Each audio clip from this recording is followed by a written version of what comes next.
Hi everyone! Welcome sa ato ang May Daily nga channel! So for today's video, ako ang ipadayo ng ato ang kwento. Pero nag-ano lang ko ato, wala ko ng voice over guys. So nabot namin sa school kung asa mi magtambay for 10 days para sa amo ang pagkabuhaton nga activities. So pag-abot na mo after lunch, ready to go na sad mi. Nag-rest mi kadali guys, and then ato mi sa amo ang area. Actually we will go sa Burgos nga lugar, no, sa mga nagkalain-lain nga mga dapit, nagkalain-lain nga mga areas kung asa mi na-assign kay para amo ang prayer walk. So inani ang pamaagi sa SOS or Summer on Service. Usa siya ka activity sa amo ang church nga ganahan ko mag-attend kay mamit na ko ang nagkalain-lain nga mga tao. At the same time, makatabang ko, makashare ko sa word ni God. So nagbaktas mi and makabless kaayo kay nami kauban si Chin bisan og dili maayo ang iyang tiil kay na-disgrasya siya guys ba niya na stainless siya. Apil gyapon siya. Nami sa munisipyo ani nga time. Primero na mong ginabuhat every time na naamin ani nga buluhaton is to go to the municipality of kana every places nga mo adtuan so that we will inform them nga magsuri-suri pa sa ilang area para dili sila matingala kung anong naay nagsuri-suri sa ilaha every day, nagbalay-balay. So, syempre, dili pwedeng walay picture. 1, 2, 3, ready, smile. Kauban ako, guys. Ani nga lakaw si Rema Bell. So, I attended SOS way back 2013. So, after how many years, for the year 2024, karon pa ko nakabalik og appeal. So, lipay kay ko kay, of course, kanang ang usa sa ato ang joy no is ang pag-obey man gyud sa word ni God. So nakadungog ko og confirmation sa usa ka pastor nga nagwali siya. So ingon siya didto ang kung kinsa daw kuno ang mga babag nimo, mga rason nimo nganong dili ka mo attend anang abuluhaton, kuhaon daw na sa Ginoo. So na ako'y bata na nga time, 2 years old siya. So dili pwede nga siya akong gamiton nga babag or himuon nga babag nga dili ko maka-appeal. So sa amo aday guys nga giistihan, kinahanglan mi mag-exercise o kinahanglan mi maglimpyo every morning. So before mi before mi manglakaw, na mi mga time schedule. So 4:30 magmata for devotional, and then 5 mag-exercise. Then after ana manghinglo kadali, tapos mag self-preparation na dayon bago mag-breakfast. Dayon mag-worship together with our leader or the field director nga ma-assign sa amua. So lain-lain man og field director every places. As what I have said, divided into 2 teams mi na ay sa Siargao, San Benito nya kami sa Burgos. So nami breakfast, kauban ako si Rema nya. Share mi sa isa ka plate. Daghan kay lang ibutang sa ako apro. Good for 2 pero gamay ra kay kaon si Rema guys. Larlar is real kay magpakugos gud siya niya sa among mga lakaw. Wala kay ko'y mga videos pero na ako mga photos. At the end of this video ako siyang ibutang tanan ang mga friends ni Rema Bell nga mga bata pod na as tagsa-tagsa ka panimalay. So we are battling in this type of activity, not the people physically, but we know and we believe na ang mga kalaban is atong kalaban every time we do the will of God is kanang buhat yun sa kaaway no in the spiritual realm. Kay ang gusto sa yawa nga dili makapamuhat ang mga katawhan. So pag mamali kung naay mga activity dili himo sa kuan kanang matouch ka or mamali ka na ay punishment. So manang nagsayaw na sila din na. Shout out sa ko mga friends, and it's our memory together. Lipay ko nga na ila ko sila. Baka bless kay mga batanon pa na sila guys, mga single. So lahi ra jud kung bata pa ka ipagamit ni mga kinabuhi sa Ginoo. Sa gusto mag-attend og SOS, just contact us, and every year day naman siya ginahimo guys, kada tuig walay bugto no naga church planting me. So naibili na mo nga pioneering pastor sa usa ka dapit. After na mo siya matabangan sa kana nga lugar, so sa sunod na pud nga mga tuig lahi na pud nga mga places ang pag-adtuan.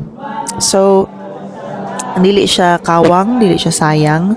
Kay nagtuo mi nga ang pagpamuhat nato sama niini ang Ginoo ra gyud ang bahala mga panglihok usab bisan pa sa mga tawo nga ma-share namo basta gibuhat nato ang ato ang part to share the word of God. So kung wala pa nimo nakita ang purpose sa imong life, nganong na-exist ka or nganong nabuhi ka, tingali kinahanglan nimo masabtan nga nabuhi ka for a purpose and for a reason. Syempre, naay purpose ang imong kinabuhi. Daghan pa kay mga tao nga wala makaila sa Ginoo. So this is birthday of Pastor Chiran. Amo siyang kantahan no early in the morning. So nga dagway sa mga katulugon be. So naghatag mi og mga birthday declarations and nag-offer mi og prayer. Nag-declare og birthday wishes. So, mana siya ako ang mga kauban, guys. Mga gwapa, mga gwapo. Ang uban sa ilaha is mga alagad sa Ginoo. Mga bata pa sila. So, kadi siya, kay isa ni siya sa mga places nga among naadtuan sa ako ang kauban. Tulo mi kabok sa isa ka grupo. Shout out kang Ivor o kang Isha. Ako lang i-videohan ang bakho kay ganahan kay si Rema Ani. So, daplin siya sa dagat, sa Burgos. Ang ilang seawall dito naguba last time sa katong bagyo nga nag-abot sa ilaha 3 years ago. Tapos giilisan siya, so daghan ang nagtabang sa ilaha, guys, nga mga support no gikan sa ilang pagpatukod og balik sa balay kay nangaguba lagi ilang mga balay. Pero ang na-report ato 300 ka tawo ang namatay, wala baya pod bisag isa. So walay naunsa sa ilaha, guys. Salamat sa Ginoo nga sa 300 nga na-report, wala jud bisag isa ato nga nawala.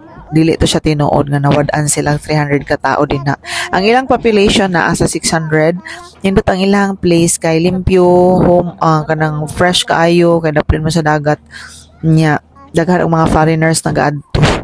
So every vacant namo magtawag mi sa amo ang dada kay si Remabel kay mingawon man siya sa iyang papa.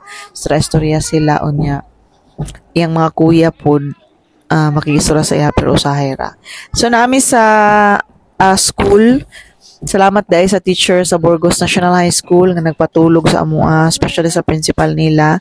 Salamat kayo sirs or moms sa inyong pagdawat sa amua o inyong pag-abi-abi. Thank you for welcoming us in your place. O sa mga tao sa Burgos nga grabe kayo ka-accommodating, grabe kayo ka-approachable, grabe kayo ka-hospitable ng ilaming ginapadayon. Wala minila ginasalikway or gina-reject. The Lord will bless you more and more and more. So lipay kaayo ko sa amuang lakaw ani nga time tungod kay murag na fulfill ang ako ang purpose na sa ako ang life to spread the word of God, to share the good news, especially sa mga dapit nga willing kaayo nga mo dawat. There are reports sa among report ani daghan kaayo ang nagpa-Bible study, daghan ang nagdawat sa Ginoo, ang mga ongoing Bible studies ug nag-attend. And it's our prayer nga dili sila mahimong sayang or dili sila mawala pag-abot sa panahon. But ibisag nang hawa nami og ang nabilin lang isang pioneering pastor, magpabilin unta na sila nga nagmalig-on og natanom unta na tong mga pulong sa Ginoo nga amo ang na-share ngadto sa ilaha. We are 30 plus and we are separated lain-lain nga mga purok, no? Pero nagtuumi nga kanya-kanya lain-lain po ang papamuhat sa Ginoo based amo ang paglakaw. So thank you so much, guys. I hope nga kanang sa sunod nga higayon daghan pod ang mag-uban. No, dili lang kami but madugangan pa jud mi para daghan na ang mga teams, dili lang duha ka team. Sa Burgos, sa San Benito niya, sa sunod na po daw sa Siargao, ang wala pa daw kuno nga mga lugar nga naadtuan. Mo na po daw adtuan. So pinakadako dra is Santa Monica man. So basin di ay makauban na pud ana, o basin day daghan na pud ang makauban ana para makaisa lang. So sa nakita ninyo sa mga previous videos namo, nindot kay among gisakyan unya, lingaw pud siya. Although kapoy sa ako ang case kinamay bata pero dako ra pa ng bata, guys unya. At least nakita niya kung unsa di ang trabaho, magdako siya nga iyahan ang matun-an pud. Kaingon ko nga kanang blessing in disguise si Rema kay maluoy pa ng mga tao niya padayonon mi tapos chika-chika na dayon. So naapay mga sunod ani nga mga video ako ipakita sa mga pictures ako ipakita sa inyo ha, mga tao nga mo ang na-met sa ako ang grupo o sa uban. I don't know kung makapan ako sa uban ng mga groups pero try na ko. Enjoy watching sa mga dagway sa ato ang mga kaigsuunan. And if you're a Christian who are watching, Christians mo nga nagalantaw ani nga video, please do pray for them as well. No dakog tabang imuhang pag-ampog dakog kay mo anig suon. Langaw, oh.